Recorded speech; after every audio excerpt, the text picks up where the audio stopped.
Bagaimana strategi madrasah dalam menyambut calon siswa dengan latar belakang kemampuan agama yang beragam agar bisa beradaptasi dengan cepat di sini?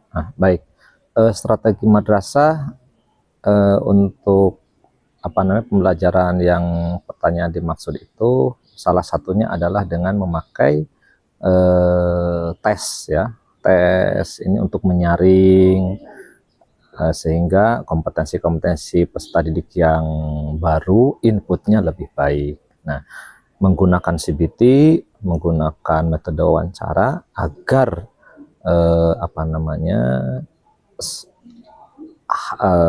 hasil yang dimaksudkan, hasil yang dicapai itu lebih baik.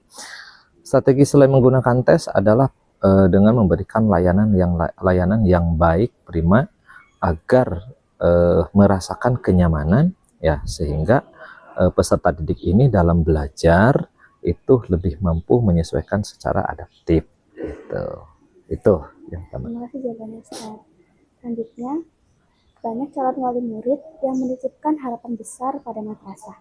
Sebenarnya, apa janji utama madrasah kepada para wali murid untuk pembentukan karakter anak di sini? Baik.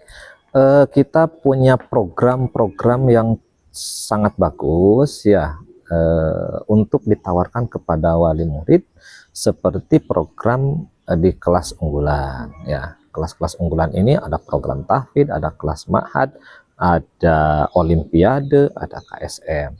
Program-program lainnya seperti pembentukan karakter seperti sholat duha, mengaji, terus lagi ada istighosah. Nah, ada lagi misalkan dengan kegiatan upacara, hal-hal lainnya itu membentuk karakter-karakter yang siap membentengi yang mana bisa berkompetisi di masa yang akan datang. Selanjutnya, pertanyaan terakhir adalah, apa satu hal istimewa di madrasah ini yang tidak akan ditemukan calon siswa di sekolah lain? Oke, baik. Keistimewaannya di sini menurut saya cukup lumayan banyak. Salah satunya misalkan dengan kebiasaan-kebiasaan yaumiyah ya. Contoh misalkan tadi yang saya sebutkan sholat duha. Sholat duha kan di SMP mungkin hanya seminggu sekali, kita setiap hari, nah gitu ya. Terus lagi di tempat lain belum ada misalkan seperti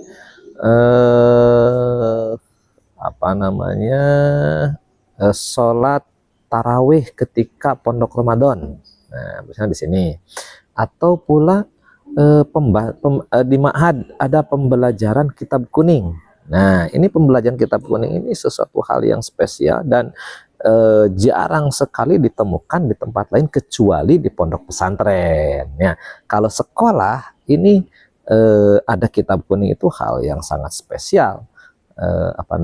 Mengingat itu bisa karakteristiknya di pondok pesantren gitu ya. Nah, kenapa tidak hanya di ma'had sebetulnya pendidikan pendidikan kitab kuning tadi itu ada juga di kelas diniyah setelah pembelajaran tilawati. Nah, itu tadi yang terlupakan, ada tilawati.